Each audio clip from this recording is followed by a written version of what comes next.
kali. Saya setuju juga bahwa itu bukan membela Sumut, bukan. Memang wasitnya aja ngawur menurut saya ya. Jadi saya diminta juga oleh Pak Kamarudin Simanjuntak bagaimana pendapat saya. Saya sampaikan pendapat saya. Itu 2 kali jatuh. Jadi setiap petinju naik itu dikasih modal 10-10. Jadi kalau dia seri ya 10-10. Atau 9-9 kalau baku pukul gitu ya. Pukul. Kalau menang angka 10-9. Kalau jatuh poinnya kurang 2. Ini 2 kali jatuh poinnya kurang 4. Itu pertama. Ya. Yang kedua, waktu dia lepas gamsil, prop ngambil, ya pakai gloves itu nggak mungkin bisa, ya kan? Kemudian dia buang lagi, lari ke sana, itu kurang 1. Artinya petinju Sumut harus dikurangi poin 5. Saya setuju juga bahwa di amatir tuh menyelamatkan petinju jauh lebih penting. Wasit ini nggak menyelamatkan petinju Sumut, membahayakan. Buktinya sekarang dia dirawat. Ini sesuatu yang sangat lebih fatal gitu ya? Iya, prihatin. Jadi saya waktu ditanya mau diapain nih wasit, saya bilang pulangin. Dan itu cepat sekali Pak Kamarudin Simanjuntak bertindak gitu. Jadi saya kira memang ke depan jangan lagi ada wasit-wasit yang kayak gini. PON ini kan alat pemersatu bangsa, bukan pemecahan bangsa. Itu yang paling penting gitu.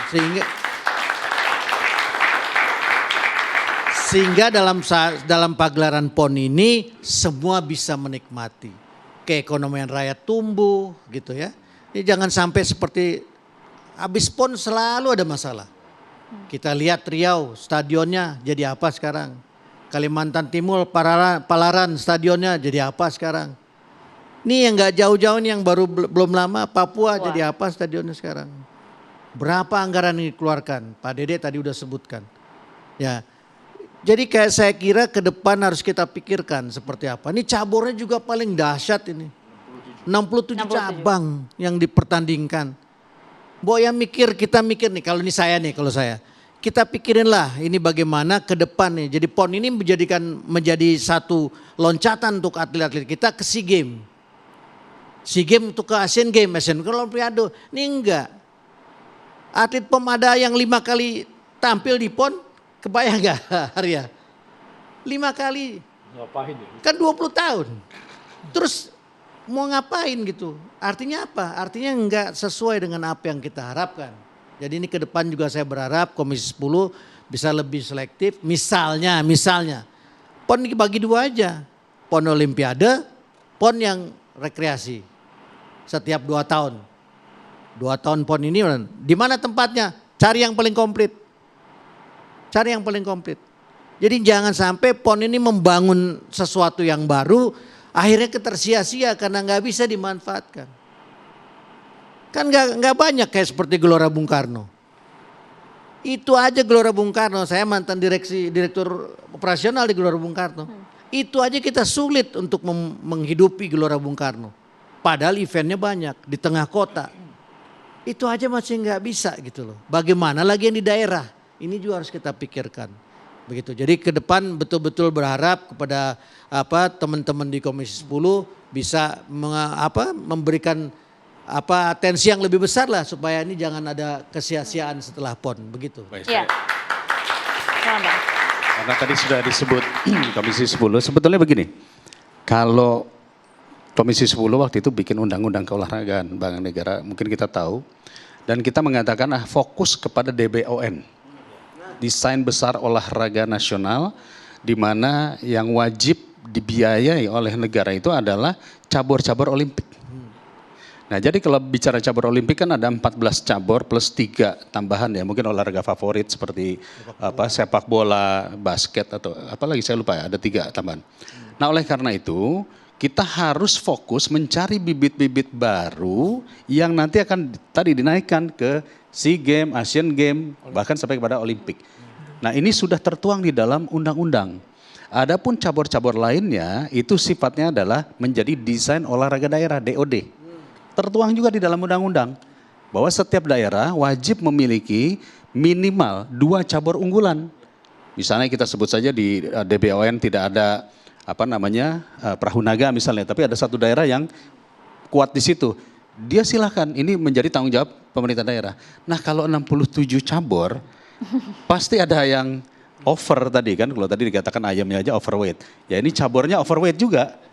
Ya kan? Jadi sebetulnya semua kalau kita berbicara skala aturan, semua sudah ada. Cuman kelihatannya ini ada rasa sungkan, nggak enak kalau cabur itu tidak dipertandingkan. Oke, itu pertama. Jadi saya sepakat, sebetulnya kunci daripada Pekan Olahraga Nasional ini jangan harus fokus kepada per 4 tahunan. Karena akibat yang terjadi adalah orang dipaksa ngejar target, lalu terjadi bajak-membajak atlet. Hanya ngejar untuk per 4 tahunan tadi.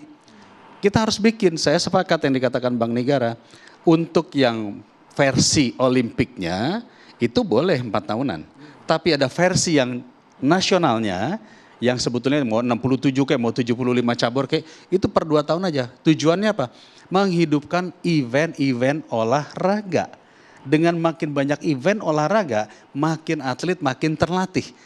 Nah disinilah konteksnya, jangan ngejar hanya per satu event sekian triliun, habis. Ujung-ujungnya pasti ada yang masuk penjara.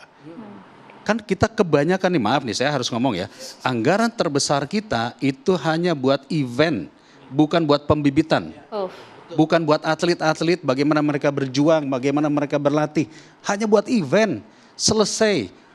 Dapat kontraktor ini, dapat kontraktor itu, vendor ini, vendor itu. Atletnya apa? Ya hanya nunggu bonus. Nah itu sebabnya di dalam undang-undang keolahragaan juga kami mengatakan bahwa negara harus fokus kepada pembibitan. Atlet, fokus pada atletnya, bukan kepada eventnya. Kita jangan sampai kita bangun-bangun stadion ratusan miliar selesai nggak kepake. Triliun. Nah, itu aja sih. Sebenarnya semua udah ada tuh Bang di situ Bang. Saya kira apa yang disampaikan Pak Dede ini harus kita sambut dengan baik gitu ya.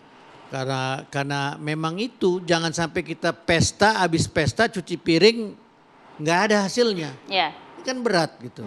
Berat gitu. Jadi ke depan harus kita pikirin betul-betul PON model apa yang kita perlukan. Karena jangan lupa juga PON ini memang alat perjuangan karena kita ditolak ke London tahun 1948 gitu. Lalu kita bikin PON, Pekan Olahraga Nasional, padahal pesertanya setengah di Surakarta sekitarnya aja.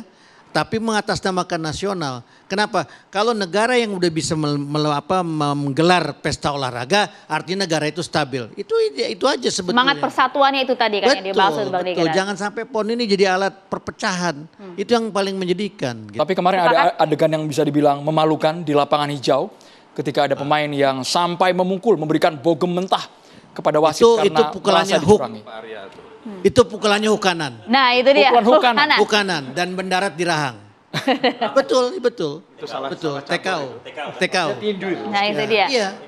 Gitu. Dan yang paling sepanjang sejarah saya jadi wartawan olahraga, wartawan sepak bola dari tahun 79 sampai 2012 di lapangan, kemudian sampai sekarang mengamati. Saya sekarang anak buahnya Pak Arya Sinulinga nih di PSSI, gitu. Belum pernah saya melihat pemain sedingin itu. Memukul wasit kemudian tertawa tersenyum. Belum pernah ada. Itu dia. Orang mukul wasit, berkelahi, tonjok-tonjokan di lapangan itu biasa dalam sepak bola. Tapi pelakunya pasti bersembunyi. Pasti nutupin muka. Kalau ini pelakunya busung dada, nanti akan kita bahas sesaat lagi Bung Negara. Ada Bang Arya yang sudah speak up soal sepak bola di ajang PON. Saat lagi Bang Arya ditahan. Usai jeda di Catatan Demokrasi.